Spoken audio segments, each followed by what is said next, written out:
Nah, pagi hari ini saya masih ingin melanjutkan apa yang sudah kita pelajari beberapa minggu yang lalu.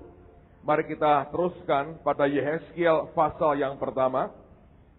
Saya bacakan ayat 10 buat saudara. Di rumah tolong Anda baca dari ayat yang pertama. Tapi lihat pada Yehezkiel pasal yang pertama ayat yang ke-10. Ingat kita sudah belajar akan 4 pribadi atau 4 kepribadian atau karakter dari orang percaya, dan ini merupakan karakter yang utuh dari Yesus juga. Nah, kalau kita bisa tangkap ini, saya percaya kehidupan kita akan berubah. Anda bisa melihat akan orang lain dengan cara pandang Tuhan. Ternyata setiap orang punya tekanan yang berbeda, akan karakteristik yang berbeda. Tapi walaupun demikian, keempat-empatnya sebetulnya saudara dan saya berhak untuk menerimanya, karena itu ada di dalam diri kita. Nah, ada orang yang lebih kuat sebagai wajah manusia, ada yang lebih kuat sebagai wajah raja wali, singa, ataupun lembu.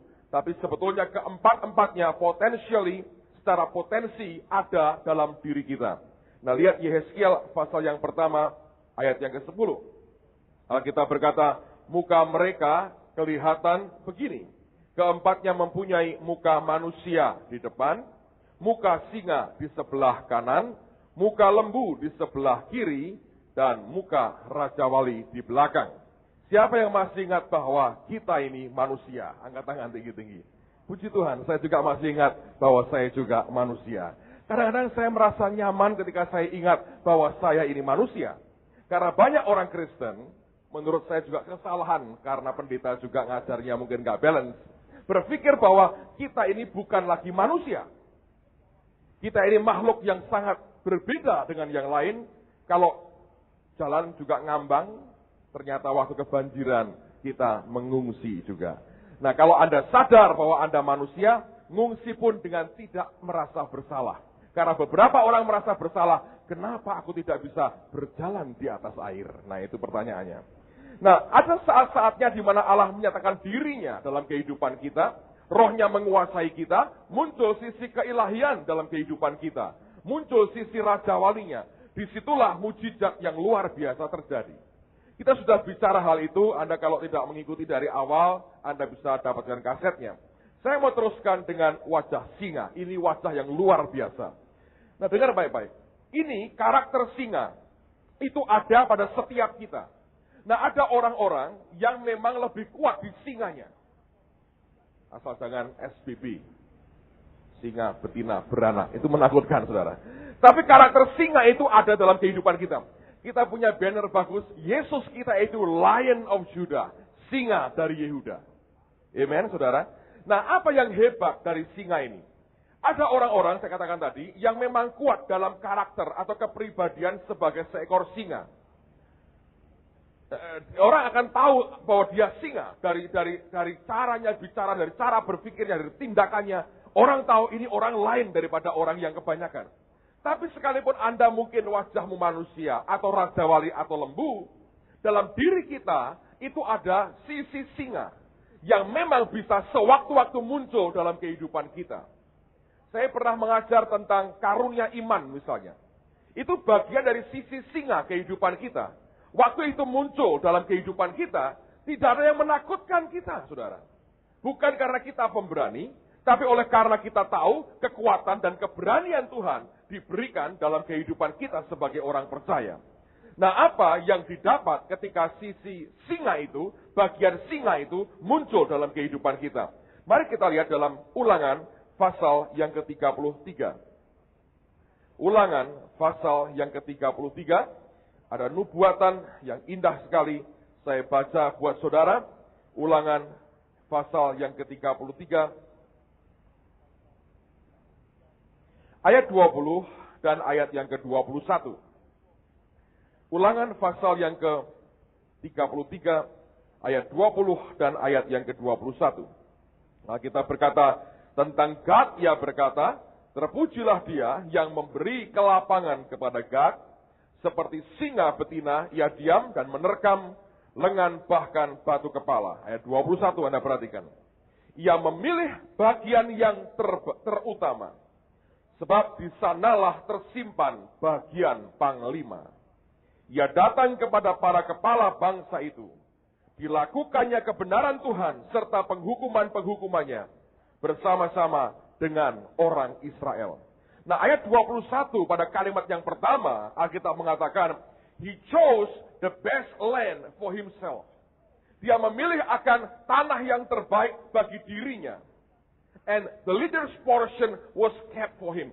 Dan bagian dari pemimpin disediakan, disimpan bagi dia. Bagian singa kehidupan kita itu memungkinkan secara spiritually, secara rohani dan jasmani, kita mendapatkan the best land bagi kehidupan kita. Karena itulah Alkitab mengatakan Yesus itu singa dari Yehuda. Dan kita adalah bagian dari singa Yehuda itu. Nah, ada bagian singa Yehuda dalam kehidupan kita yang tidak boleh hilang. Kalau itu muncul, saudara, Alkitab mengatakan He chose the best land for himself. Dia memilih akan bagian tanah yang terbaik bagi dirinya. Ini bagian membuat singa itu tahu bahwa dia selalu akan terima bagian terbaik. Dan Alkitab mengatakan leader's portion, porsinya pemimpin itu disediakan bagi dia, disimpan bagi dia. Luar biasa. Dia bukan orang yang cengar-cengir, cengenges, dan tidak ada juntrungnya. Tapi ketika orang ini berjalan, orang tahu dia seekor singa sebetulnya. Ada singa Yehuda yang muncul dari hidupnya. Dari cara berpikirnya, tindakannya, langkahnya, perkataannya. Semua gerak-geriknya, orang berkata, ini singa dari Yehuda. Orang melihat akan sesuatu yang penuh dengan kemuliaan. Orang melihat sesuatu yang penuh dengan glory dari Tuhan. Oleh karena dia seekor singa-nya Allah sendiri. Nah, saya mau katakan, itu bagian juga ada dalam kehidupan kita. Amen, saudaraku. Nah, singa ini hebat sekali. Dia tahu sampai di mana batas otoritasnya. Saya pernah lihat film di televisi, mungkin Discovery, saudara.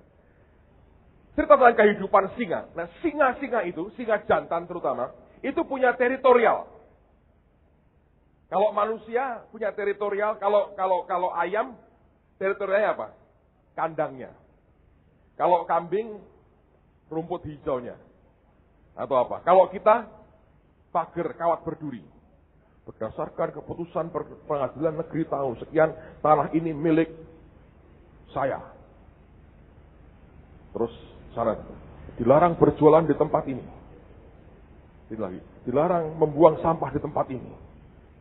Itu kita mengatakan bahwa ini adalah teritorial saya. Ada garis. Anda tahu kalau singa membuat batas teritorial? Kencing. Dia jalan. Daerahku ini. Kencing. Jalan lagi. Daerahku ini. Dikencingi, saudara. Herannya itu kencingnya bisa bertahun-tahun. Tidak sirna. Dia jalan. Ini aku suka ini. Gitu ya. Dia jalan lagi. I think aku suka ini. Singa kan begitu kan kalau singa? Masuk singa begini, saudara.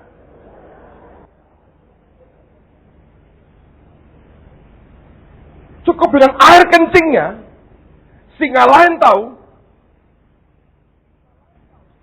Kencingnya si Budi. Jangan deh. Saudara tahu? I think tempat yang paling ditakuti setan itu WC kita di atas sana. Nah, hari ini banyak anak Tuhan kalau malam kencing ke kamar mandi, Mami, temani aku. Mau apa? Kencing. Sendiri takut. Yang akan Anda keluarkan itu ditakuti setan, saudara. Kalau engkau singa, kalau kambing ya apa boleh buat. Singa itu, saya beritahu saudara, kalau itu kuat dalam kehidupan kita, the best land diberikan buat kita. Ekman berkata, singa tidak perlu buat kartu nama. Tidak berarti Anda tidak usah buat kartu nama. Artinya, dia tidak perlu promote dirinya sendiri. Tidak perlu kata, hei aku singa, aku singa, aku singa. Malah bohong sebetulnya. Singanya cukup berjalan, dan orang semua tahu dia singa. Dan hidupnya itu rileks sekali. Sebagian besar hidupnya untuk tidur sebetulnya. Begitu lapar, makan, dia jalan. Dia makan. Dan singa itu tidak pernah cari sisa buruan binatang lain. Tidak pernah. Hina itu carinya hasil sisa makanan singa. Itu dicari hina. Tapi singa tidak pernah, dia selalu cari yang fresh. Nggak pernah ada rusa di asap, itu makanan singa nggak pernah ada. Rusa beku nggak pernah. Dia mau rusa hidup. Susah ngejarnya. Dia kejar. Hari ini banyak singa ingin rusa beku, rusa asap, sirloin. Tidak usah susah-susah ngejar, pokoknya ada di depan. Itu bukan singa. Itu kucing. Makanan dari kardus, dari kaleng. Itu kucing. Singa tidak pernah cari makanan. Ya tidak, itu kalau pun singa kebun binatang lah. Tapi the real lion, saudara. Dia berkata, lapar, makan. Di mana? Di padang dia lihat begitu banyak binatang. Dia bilang, mau pilih yang mana? Dan itu singa. Dia harus bekerja, harus kejar, dia mesti pertaruhkan banyak hal. Tapi dia berkata, aku mau yang terbaik, yang fresh. Nanti sisanya baru burung pemakan bangkai, hina. Dia ngambil koretan-koretannya. Tapi dia bilang, kenyang, tidur lagi. Santai. Saya tidak ngajarin Anda tidur terus. Loh, anakku kok turu terus? Singa mah. Keset tuh namanya. Jangan ambil tidurnya. Kok sekarang kok NIH. Nomor induk. Tapi banyak singa-singa kita ini repot kok, saudara. Cara hidupnya aja sudah. Saya diceritain teman, ini sahabat karibnya Hasto ini yang ceritanya. Ini partnernya Hasto. Dia punya banyak cerita. Ada seorang pendeta besuk kepada jemaatnya, seorang oma-oma tua.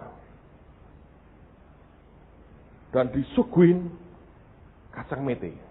Lu tahu kacang mete? Ini sahabatnya Hasto yang ceritanya.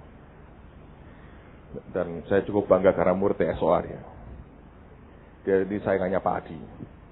Lalu kemudian disuguhi mete. Makan bukan kayak singa. Makan kayak burung pelatuk. Waduh. Makan coy. Oma, percaya Yesus kan anak suruh. Pokoknya makan. Anda kalau singa disuguhi pun, ya terima kasih. Ambil seperlunya. Amen, saudara. Tapi kalau ayam, cari babon aja. Jadi ketika besok tuh, makan. Enak ini. Wah, iya enak. Itu mete pilihan katanya Oma ini. Si Oma ngeliat terus. Ini pendeta kok agak ragus ini ya. Mete disikat kayak begini. Ini singa apa ini? Bukan singa, ayam ternyata, saudara. Wah enak ya Oma, ya enak. Habiskan cu, habiskan. Dihintek no tenan, saudara. Wah, antenan. Terus Oma, cucu suka toh metenya Oma. Oh suka. Sudah nggak apa-apa, nanti kapan-kapan datang sini lagi. Mungkin 2 bulan lagi, tak kumpulin dah buat cuk pendeta katanya loh. Kok dikumpulin? Dia mikir toh. Kalau mete kan saya belikan harusnya. Dia berkata enggak.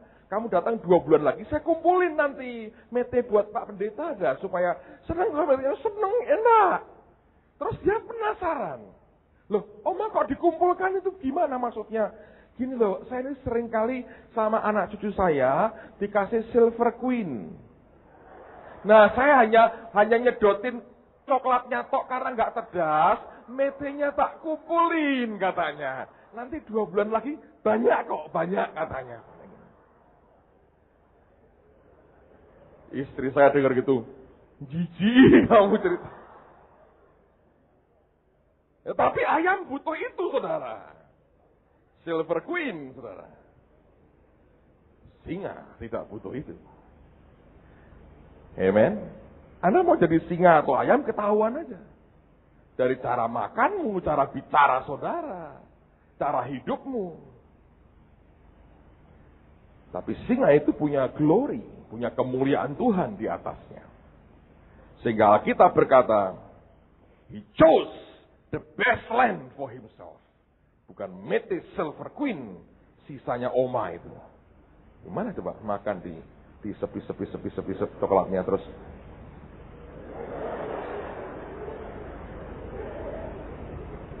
Kalau susnya tanya, loh Oma kok dikumpulkan? Pak pendeta itu suka kok, katanya, bayangin. Kuwi singa opo ya ngono.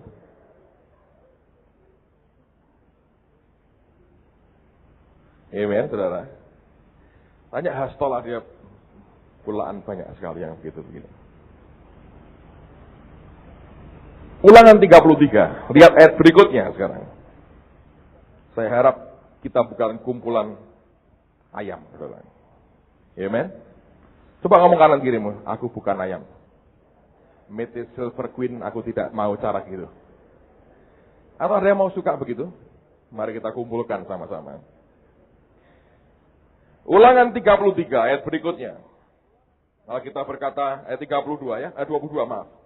Tentang Dan ia berkata, adapun Dan ialah anak singa yang melompat keluar dari mana? Basan. Kata Basan artinya rich soil. Tanah yang kaya. Singa itu hidupnya di Basan. Itu merupakan rich soil. Tanah yang kaya. Bukan Metis Silver Queen, saudara. Dan ini saya berkata ya, kalau ini ada bagian singa itu muncul. Dalam hidup kita ini bagian iman. Dan kalau ini muncul dalam hal apapun, saudara tidak perlu teriak-teriak dengan kebutuhan kita. Singa itu hanya perlu gereng aja. Anda perlu duit, cuma gereng aja. Datang sendiri duitnya. Ya, datang duitnya, saudara. Dan itu mengubah segalanya dalam kehidupan kita. Saya minggu lalu cerita, lagi bongkar-bongkar album lama, ketemu foto saya tahun 80-an. Adik saya ketawa-ketawa. Tahun 80. Waduh. Saya belum tega menunjukkan kepada saudara. Saya simpan di kamar baik-baik. Nanti kalau saya sudah tua, saya nulis buku kayak Pak Yusak, itu baru saya tunjukkan foto saya. Dan tunggulah 20 tahun lagi saya tulis. Tahun itu saya baru mau kuliah. Belum kuliah. Kurus saya. Entah kenapa bisa begini. Istri saya kurang pintar menyiksa saya rupanya sehingga jadi begini. Lalu kemudian saya masih ingat papi saya waktu itu baru beli kamera baru. Dan dia lagi senang foto karena apa? Baru kameranya. Jadi saya tahu saya dipanggil jadi hamba Tuhan. Saya pikir saya mau buat foto seorang hamba Tuhan. Jadi saya tidak punya jas, saya pinjam papi saya jasnya, dan saya pinjam dasinya. Nah, dasi kuno zaman dulu itu begini, bukan begini saudara, tapi pendek dan melebar. Jadi kalau keringetan ya tinggal langsung gelap gitu, enak. Ya zaman betul lah Pak Marso dulu kan, sekarang dipakai pelawak-pelawak itu, tapi dulu jeber begini. Saya tidak punya dasi, saya pinjam dasi papi saya, tak umpet mau di sini. Ini bentuknya sudah gak karuan, saudara. Lalu saya foto gitu. Wah, kayak Godfather gitu kayaknya. Beberapa waktu lalu ketemu itu foto, muncul lagi. Lalu tiba-tiba pada hari yang sama, saya dikirimin foto saya waktu khotbah di Seattle tahun yang lalu. Anak dari Ibu Linda Berat menikah, saya disuruh menyampaikan firman di Seattle, di Amerika. Jadi setelah difoto ada yang foto color dan hitam putih. Bagus sih fotonya, bukan orangnya.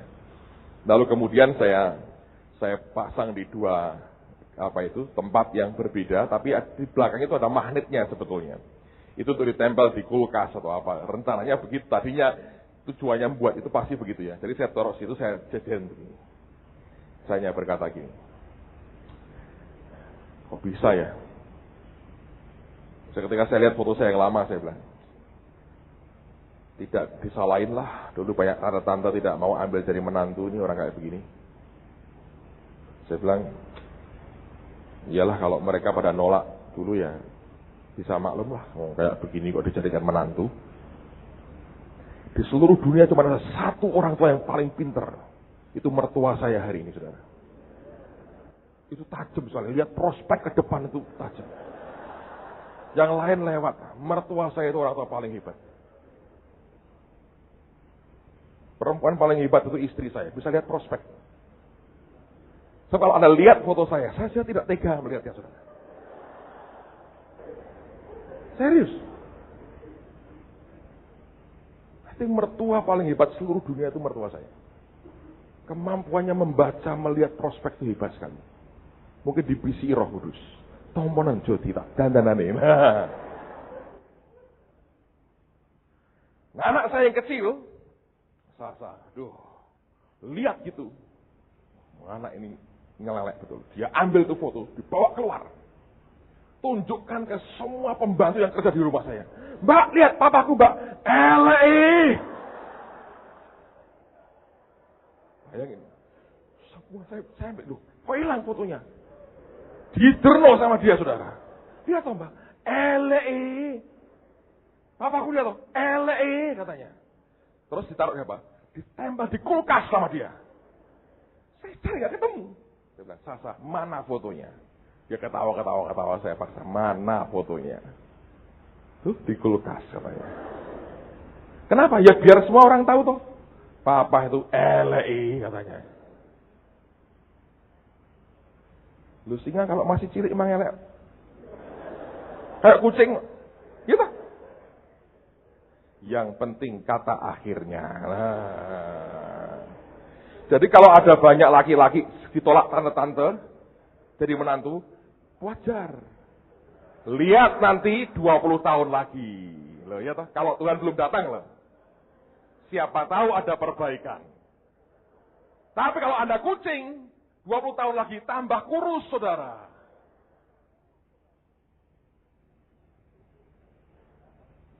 Jadi jangan sakit hati sama banyak tante dan om-om itu. Kok aku ditolak? Biasa. Mungkin Anda masih tampang kucing. Siapa pengen punya kucing di rumah? Hanya perlu cari orang yang lihat prospek. Kalau Anda punya prospek. Dan dalam Yesus kita harus punya prospek. Amen. Because He lives, I can face tomorrow. Sebab Dia hidup, aku bisa menghadapi hari esok. Nah, itu Yesus. Dia keluar dari Bashan. Rich soil. Luar biasa. Dalam segala aspek ya, saudara. Kalau Anda tumbuh iman, saudara. Dan karunia imanmu tumbuh. Itu luar biasa. Serius. Saya punya teman dulu punya istilah. Dia bermain-main dengan iman. Saya berkata itu ada benernya. Ada satu ruang iman yang luar biasa. Yang luasnya luar biasa. Yang kalau kita bisa masuk di dalamnya. Anda melihat semuanya. Foto itu memang saya pajang. Bukan ingin ditunjuk-tunjukkan orang. Sekarang saya ancam anak saya. Dia kan satu kali sudah gelap semua, pengen kencing atau bukunya ketinggalan di luar. Enggak, saya anterin, saya bilang boleh dengan satu syarat. Foto papa jangan bawa keluar. Ya, janji katanya gitu. Tapi anak saya itu pegang janji gitu. Tak tinggal itu enggak dipegang. Loh, saya kenapa kamu pindahin? Karena aku sudah janji. Ya, bagus, saya bilang anak pendeta mesti gitu, anak Tuhan mesti begitu. Tapi selalu saya ngomong sama anak saya. Begini jadi begini, saya bilang. Karena Yesus. Kalau kamu tidak punya Yesus, kamu tetap begini, tambah begitu. Saya berkata. Ngerti? Itu baguslah untuk pelajaran. Dan membuat kita ingat siapa kita dari mulanya. Kalau tidak, kita lupa dari mana kita berasal. Amen, saudara. Itu anak Tuhan. 2 Samuel pasal 17. 2 Samuel pasal 17. Nantilah 20 tahun lagi kalau saya buat buku saya tunjukkan kepada saudara. 2 Samuel 17. Perhatikan pada ayat yang ke-10. Digambarkan seperti apa singa itu. 2 Samuel 17 ayat 10. Singa dikenal karena keberaniannya sebetulnya. 2 Samuel 17 ayat 10, Alkitab berkata, maka seorang gagah perkasa sekalipun yang hatinya seperti hati singa. Bahasa Inggrisnya the bravest man, orang yang paling berani, yang punya hati seperti hati singa. Kalau bagian singa itu muncul dalam hidup kita, kita jadi the bravest man, orang yang paling berani. Saudara tidak akan gentar dengan apapun. Karena itu keberanian bukan dari manusia kita, tapi keberanian itu dari Tuhan datangnya. Nah, sekarang ada peringatan, ada warningnya, saudara, ada peringatannya. Seringkali bagian singa ini muncul, lalu kita ini salah kaprah. Mungkin bahasa gampangnya itu bablas, saudara, ngelewatin batas. Ini yang kita mesti waspadai. Coba buka dalam Yehezkiel pasal yang ke-19. Saya baca mulai ayat yang pertama. Yehezkiel 19, lihat ayat yang pertama.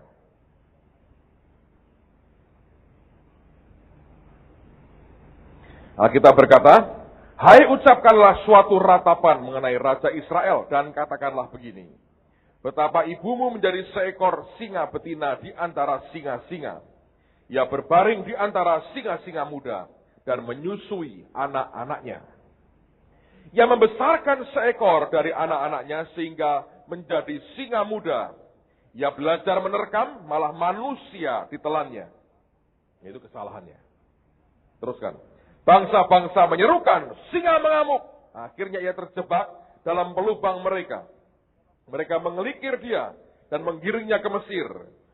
Sesudah induk singa menyadari bahwa usahanya gagal dan pengharapannya hilang lenyap, ia mengambil anaknya yang lain dan membesarkannya menjadi singa muda. Anaknya ini berjalan-jalan di antara kawanan singa. Ia menjadi seekor singa muda. Ia belajar menerkam, malah manusia ditelannya. Ini juga kesalahan. Ia merusak puri-puri mereka dan menumpas kota-kotanya. Bumi serta segala isinya diam ketakutan mendengar suara aumnya. Maka bangsa-bangsa bangkit melawan dia dan daerah-daerah sekelilingnya. Mereka memasang jaring untuk menangkapnya dan menjebaknya dalam pelubang. Ia dikurung dalam kandang sambil dikelikir, dibawa ke hadapan Raja Babel dan dimasukkan dalam penjara supaya suaranya jangan kedengaran lagi di atas gunung-gunung Israel. Singa ini punya keperkasaan yang luar biasa. Anda harus ganas dengan setan. Anda harus berani dengan persoalan. Tapi Anda harus tahu batasnya. Manusia bukan sasaran kita. Nah, kebanyakan kalau orang sudah jalan dalam iman, dia merasa begitu perkasa ketika iman itu mulai kerja dalam hidupnya. Dan dia merasa anggap remeh akan orang lain. Dia anggap enteng orang lain. Dia sikat orang lain. Dia lukai orang lain. Dia rusak barangnya orang lain.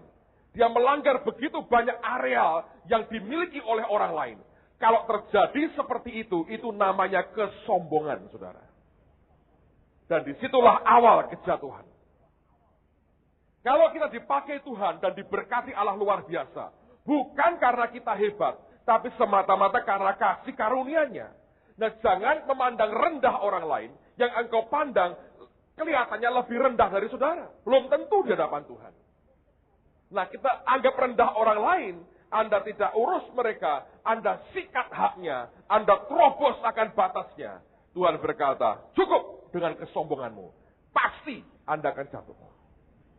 Nah, ini bagian yang kita mesti perhatikan. Saya perhatikan ya, orang-orang yang begitu, yang merasa bisa, merasa mampu, pandang sebelah mata orang lain, nggak lama dia pasti akan jatuh. Tapi kalau kita tetap rendah hati, karena kakinya singa di Yehezkiel ini tetap kaki seekor lembu. Yang berjalan kemanapun Yesus bawa dia berjalan. Yang pergi bersama dengan Tuhan dan tidak pernah dipakai untuk melukai manusia lain atau menghancurkan manusia lain. Kita boleh ganas dengan setan, kita boleh garang dengan persoalan, tapi dengan manusia lain, belas kasihan ilahinya tetap keluar dan tetap muncul. Itu yang sebenarnya Tuhan inginkan.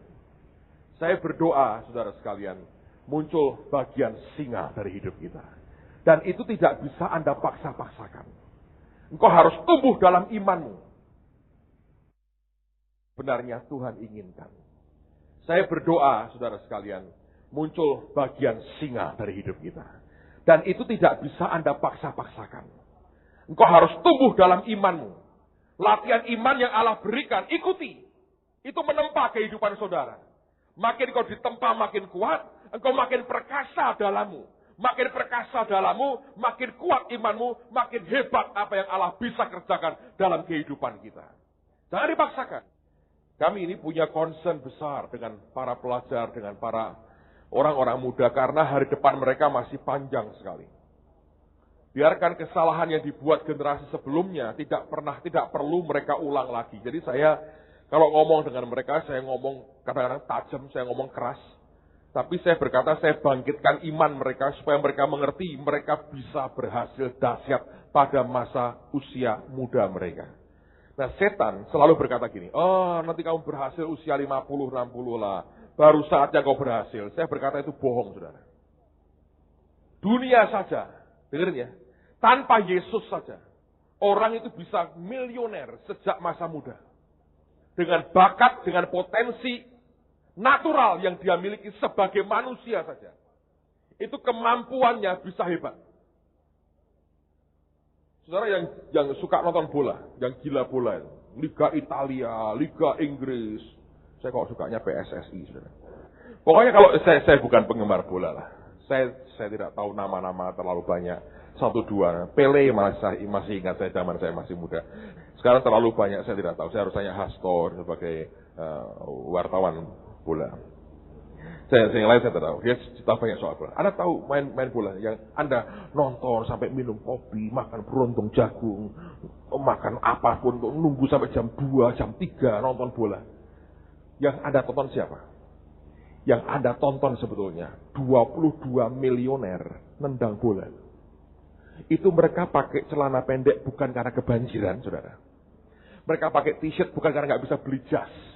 Itu memang kostum mereka. Nendang bola bukan karena mereka nganggur dan mereka perlu olahraga. Bukan, saudara. Yang Anda tonton di TV itu 22 milioner nendang bola. Begitu selesai, mereka selesai bertanding, keluar naiknya Jaguar dan Ferrari semua. Maaf, saudara, yang naik bemo kagak ada. Itu 22 milioner. Anda yang suka nonton lagunya Westlife, itu berapa biji sih mereka? 5 atau 6? Hah? 5? Oh, ada yang apa 5? Yang Anda tonton itu bukan bocah 6 cengenges, kelundang pengangguran. Anda sedang melihat 5 orang milioner nyanyi itu.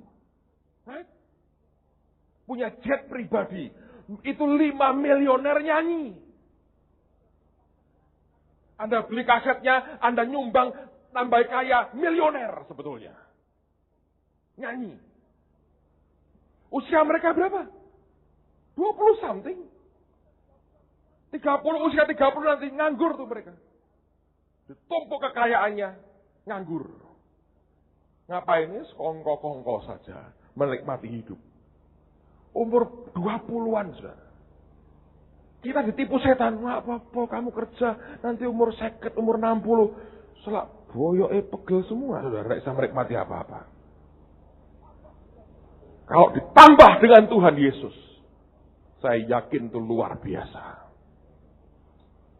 Saya ini sengaja nanti Jumat saya akan siaran lagi, konseling 15 jam, sudah lama saya tidak, sudah 3 bulan. Saya mau ajak Pak Timotius sama Pak Yos. Ada jam saya mau tahan mereka selama mungkin saya bisa. Ada jam di mana kita mau bicara soal masalah keuangan, masalah menata hidup.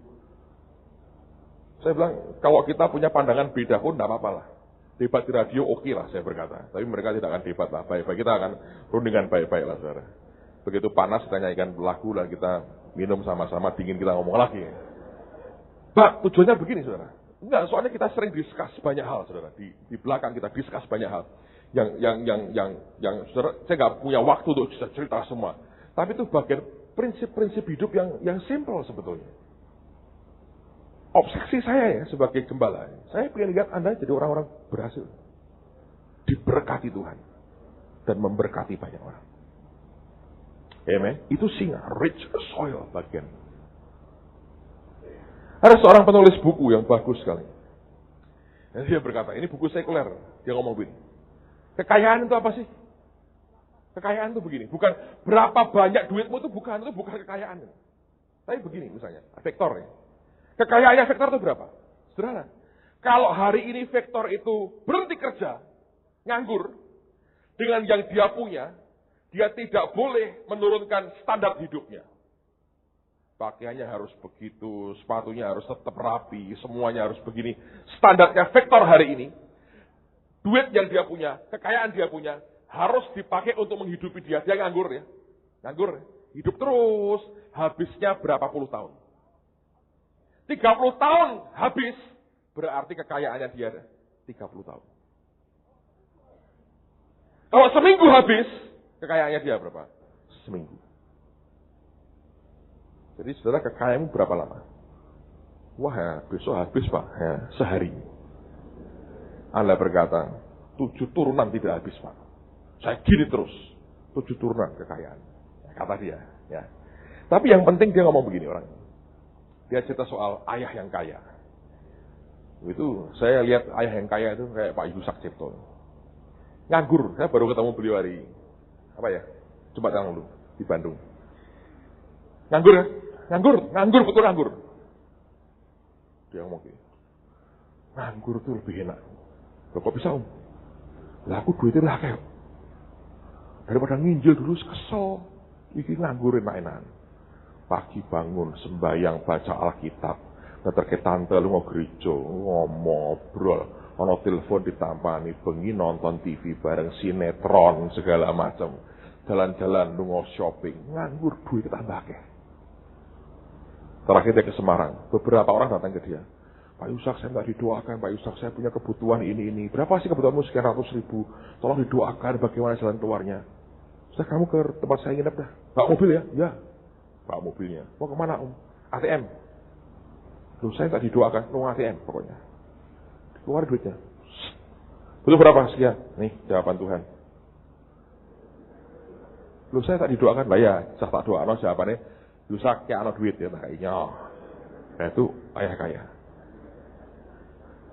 Tapi ya, itu singa tuh.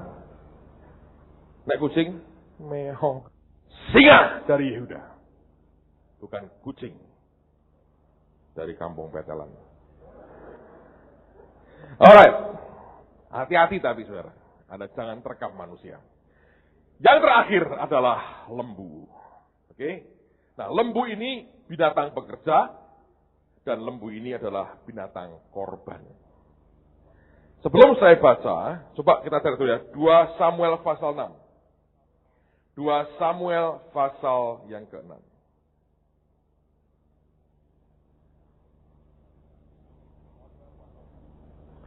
Samuel pasal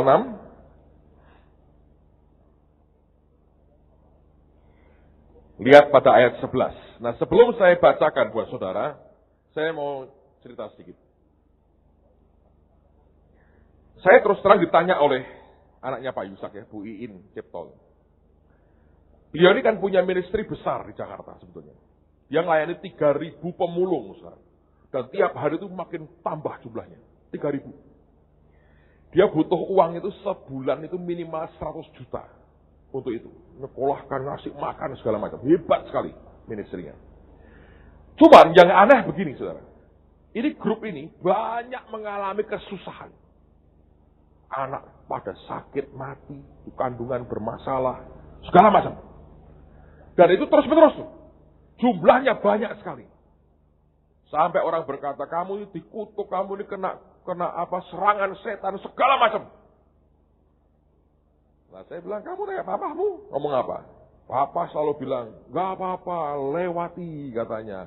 Jalani saja, mengucap syukur, Kowe anak Yusak Cipto harus kuat, katanya begitu. Dia berkata, wah repot, dia berkata. Pak, ini Bapak, kalau Bapak, menurut Bapak gimana? Orang arti, aku bilang. Dia ngalamin banyak hal. Satu hari dia cerita begini, ini di Cirebon dia cerita waktu RC yang lalu. Saudara yang ikut tahu. Dia dapat mimpi dari Tuhan. Ada kelas ya. Yesus tuh ngajar. Isinya hamba-hamba Tuhan semua. Ketika selesai ngajar, dia dalam mimpi dia lihat Tuhan Yesus itu panggil saya. Petrus Agung katanya. Jadi saya masuk ke depan. Terus dia ngumumkan, kamu akan aku beri sesuatu yang luar biasa, yang khusus. Jadi kamu akan terima berkat. Terus dia nolak ke Iin. Dia berkata, kamu juga nanti ada bagiannya buat kamu. Wah, dia senang.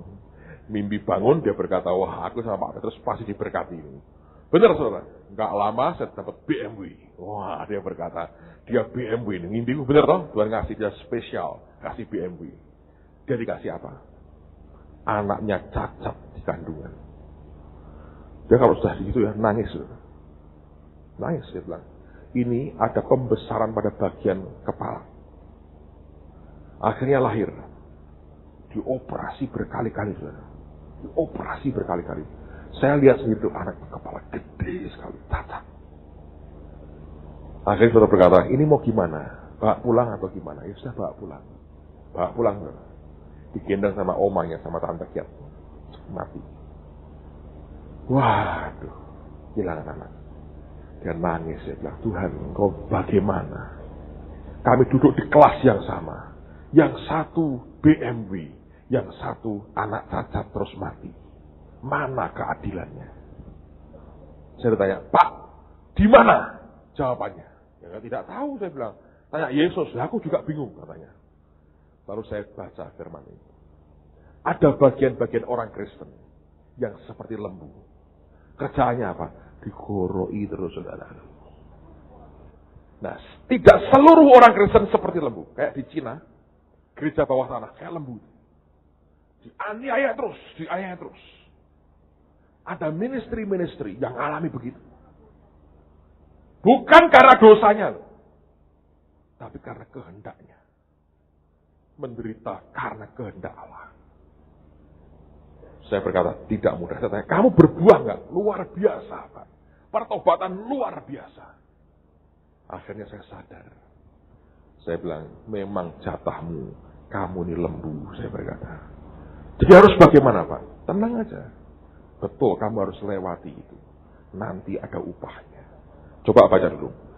2 Samuel pasal 6 ayat 11. 3 bulan lamanya tabut Tuhan itu tinggal di rumah Obed-Edom, orang Gad itu, dan Tuhan memberkati Obed-Edom dan seisi rumahnya. Diberitahukanlah kepada Raja Daud demikian, Tuhan memberkati seisi rumah Obed-Edom dan segala yang ada padanya oleh karena tabut Allah itu. Lalu Daud pergi mengangkut tabut Allah itu dari rumah Obed-Edom ke kota Daud dengan sukacita. Apabila pengangkat-pengangkat tabut Tuhan itu melangkah maju 6 langkah, maka ia mengorbankan seekor lembu dan seekor anak lembu gemukan. Dan Daud menari-nari di hadapan Tuhan dengan sekuat tenaga. Ia berbaju efod dan kain lenan. Sampai di sini.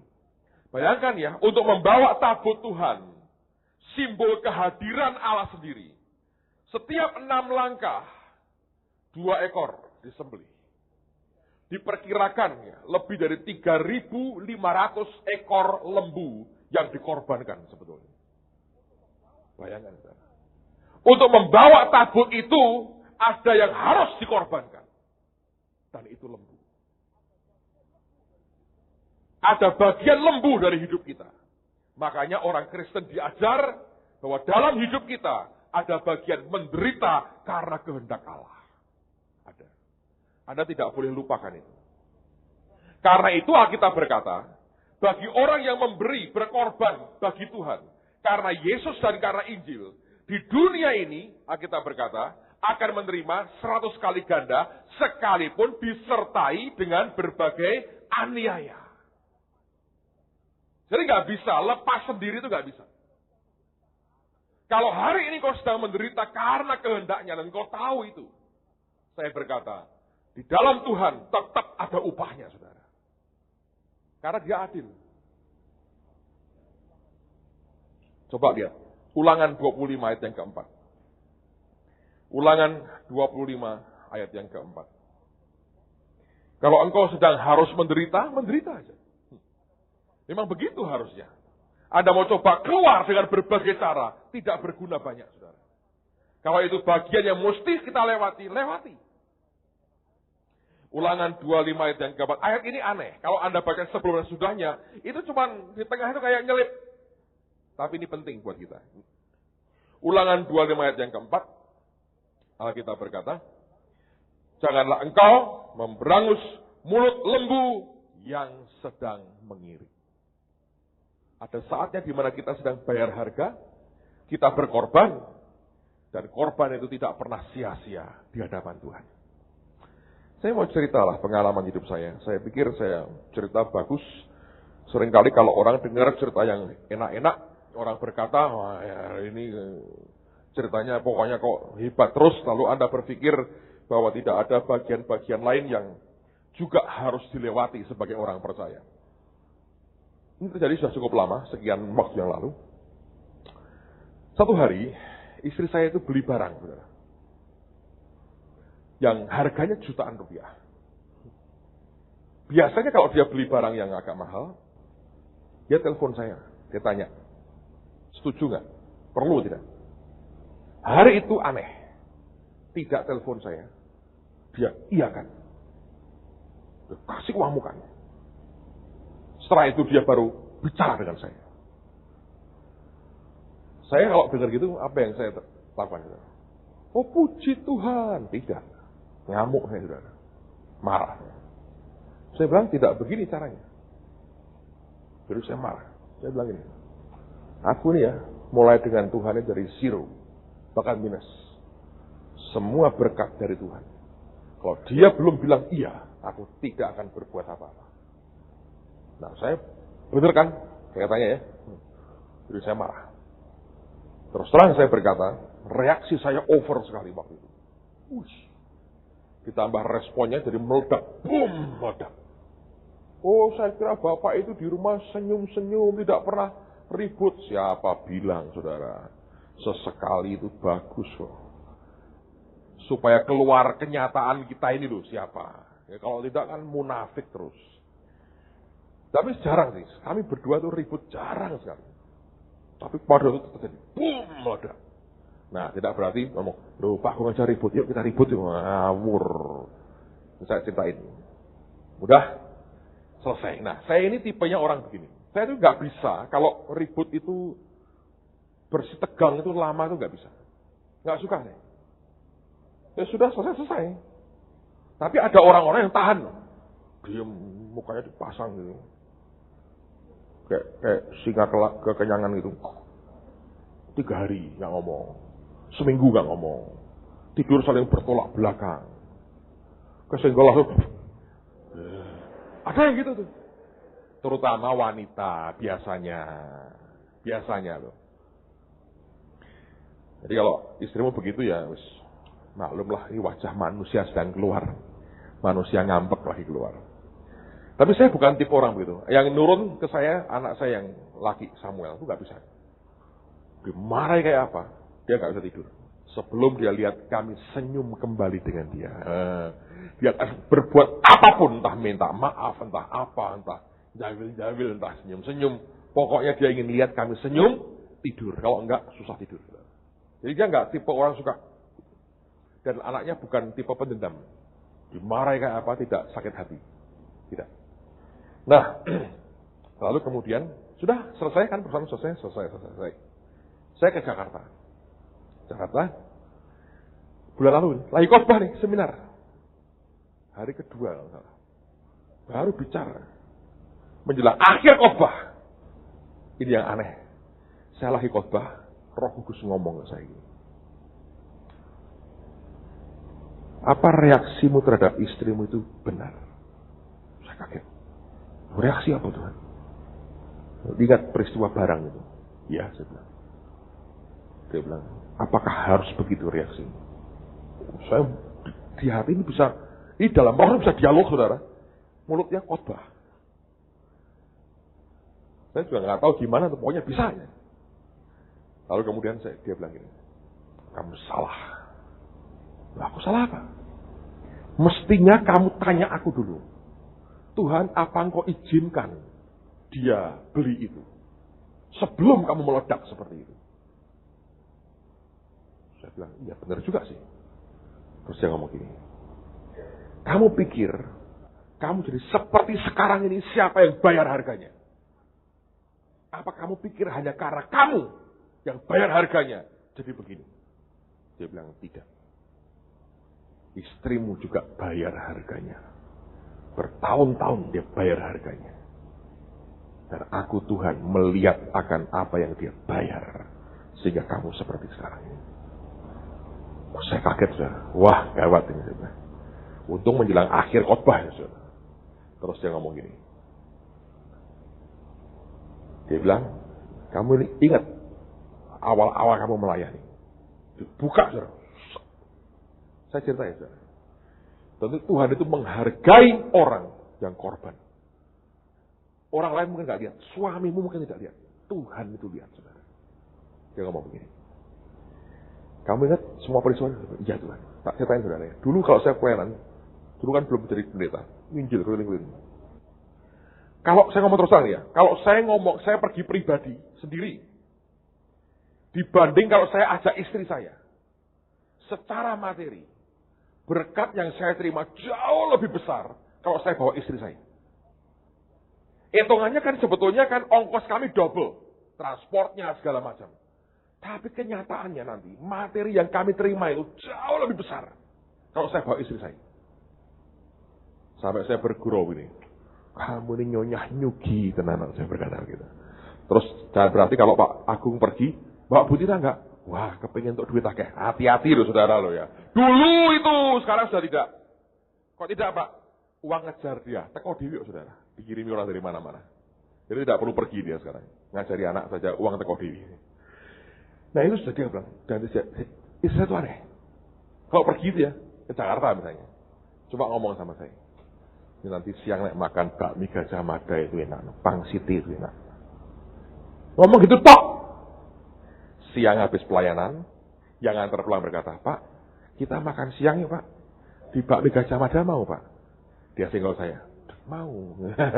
Saya berkata, mau. Saya berkata. Dia bilang, wah aku pengen. Itu setiap kali begitu. Saudara. Tidak kadang-kadang, setiap kali. Pengen ya, ngucap gitu aja. Jadi hari yang sama. Bayangin. Tuhan berkata, lihat. Dia punya keterbatasan.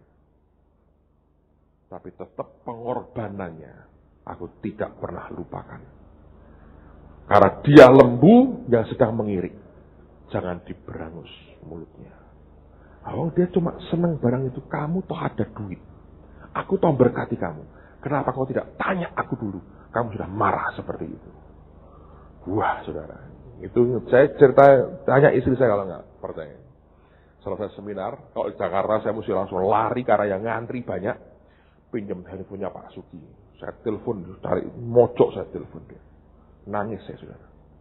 Suatu templaan Roh Kudus kuat sekali. Dia berkata, kamu salah anakku. Saya bilang, aku minta ampun ya. Aku ini salah. Dia kaget, saya cerita. Dia gantian nangis. Terharu. Kok Tuhan ngerti ya?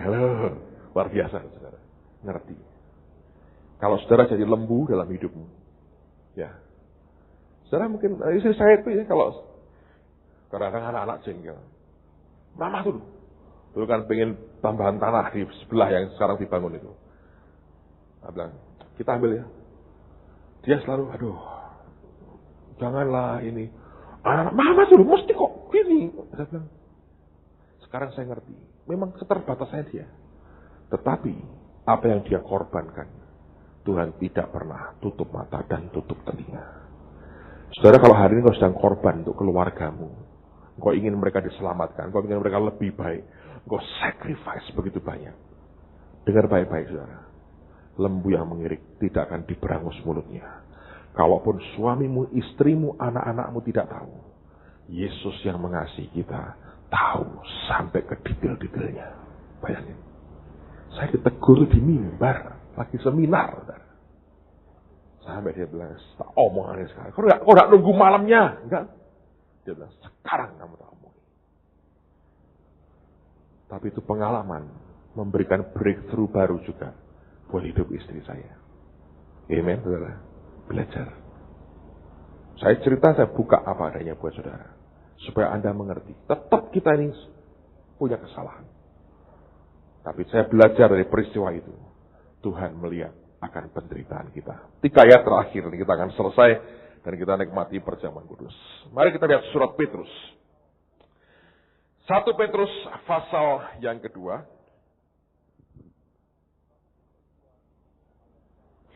1 Petrus 2 ayat yang ke-19.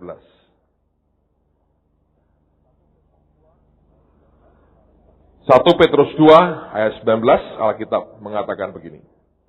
Sebab adalah kasih karunia jika seorang karena sadar akan kehendak Allah menanggung penderitaan yang tidak harus ia tanggung. Ada orang ya yang menderita dengan sadar karena ini kehendak Allah. Yang menanggung penderitaan yang tidak harus ia tanggung. Dan itu Alkitab berkata kasih karunia. Pasal 3 di kitab yang sama, 1 Petrus 3 ayat yang ke-17. Sebab lebih baik menderita karena berbuat baik, jika hal itu dikehendaki Allah, daripada menderita karena berbuat jahat. Pasal yang keempat, ayat yang ke-19, Petrus mengatakan, karena itu baiklah juga mereka yang harus menderita karena kehendak Allah, menyerahkan jiwanya dengan selalu berbuat baik kepada Pencipta yang setia. Anda lakukan bagianmu, Tuhan tidak pernah menutup mata. Semua nyata dalam pandangan Tuhan. Amen. Mari berdiri bersama-sama. Satu hal yang kurindukan, ya Tuhan, selalu berada di dekatmu.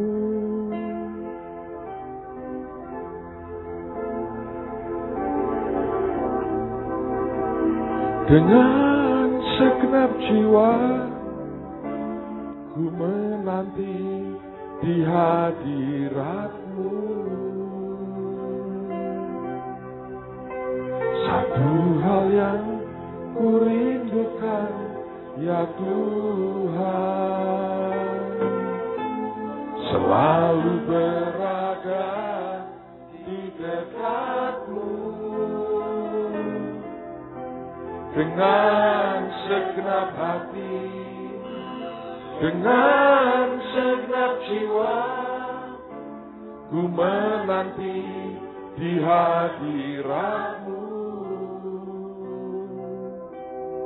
Lebih dalam lagi, ku rindu Kau Tuhan, lebih dari segala yang ada, lebih dalam lagi, ku cinta Kau Yesus, ku mengasihimu. Mari berdiri sama-sama. Satu hal yang ku rindukan, ya Tuhan, selalu berada di dekatmu. Dengan segenap hati, dengan segenap jiwa. Ada beberapa di antara saudara, ada beberapa di antara saudara yang saat ini saudara hanya rasanya kepingin nangis. Saya tidak tahu apa yang dalam pergumulanmu saudara, tapi yang engkau rasakan sekarang ini engkau rasanya ingin nangis. Tuhan berkata kepada saya, doakan mereka. Dan beritahu, aku mengerti akan semua gejolak dalam hati anak-anak. Saya tidak tahu apakah 1-2 di antara Anda mau dengan rendah hati berkata, ya Tuhan itu aku. Kalau Anda orangnya, yang lain tetap sembahyangnya. Sebelum kita nikmati tubuh dan darah Tuhan, kalau Anda orangnya, mari maju ke depan, saya doakan saudara sekarang. Terutama ini ada orang-orang muda yang nasihatnya pengen nangis. Saya nggak tahu kenapa, tapi dalam hati itu ada jeritan-jeritan tertentu dalam hidupmu. Biarkan Tuhan yang angkat hidupmu dan angkat beban dalam hidupmu, saudara. Dia yang paling tahu, dia yang paling tahu. Thank you, Father God. Lebih dalam lagi.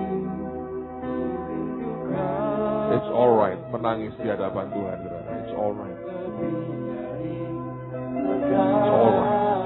Menangis di hadapan Tuhan. It's alright.